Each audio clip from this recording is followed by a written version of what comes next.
Well, I think traditional media in many ways, though it's got the reach and the penetration that internet doesn't have today in India, with traditional media, if you look at print and stuff, it works in a 24-hour cycle. So you have news that literally comes in the morning that's probably 12 hours or a few hours dated. On the internet, you need to be real time with your news. So you're able to break stuff as soon as it happens.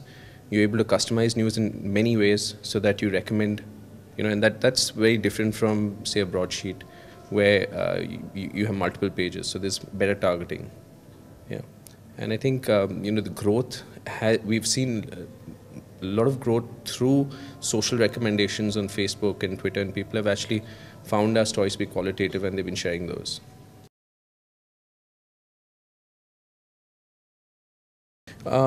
If you look at how social media functions, it's basically your peer group that you connect one-on-one with.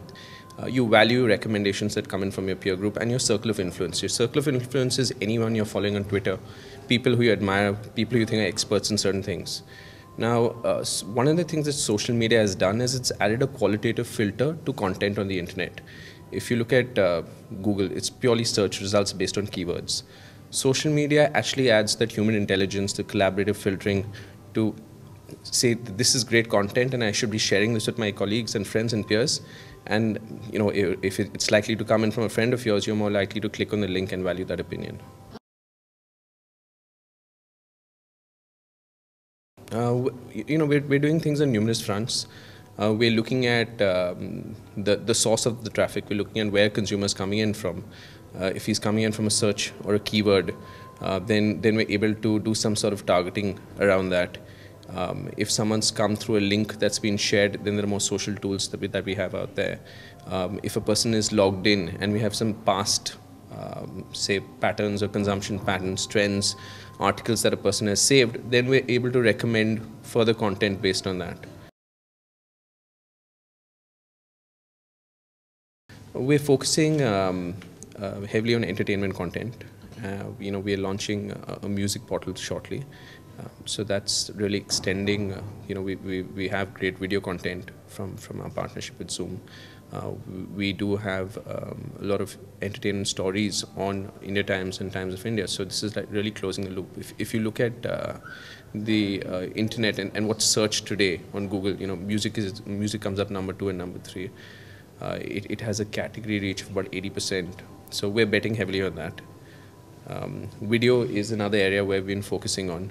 We rolled out the Times Audience Network last year, which basically works with a number of publishers, and we distribute their content and we also help them monetize it. Okay. Yeah. So video is going to be a focus area. And the third one would be mobilizing all our properties. We're looking at both standalone brands that will be applications, and we're also looking at taking Times of India, Economic Times, building applications both on Economic Times for Economic Times on the BlackBerry and the iPhone platform. I think it's fantastic. It's about time. There's a lot that needs to be done to educate your traditional advertisers and your marketers, and I think it's a great platform because you're going to have a number of people from different fields coming together, showcasing. There's some great case studies that I think will add some value. The big question today is how much or what should the spends be for digital medium? How do you track it? And I think a forum like this answers a lot of those questions and helps with making that final decision.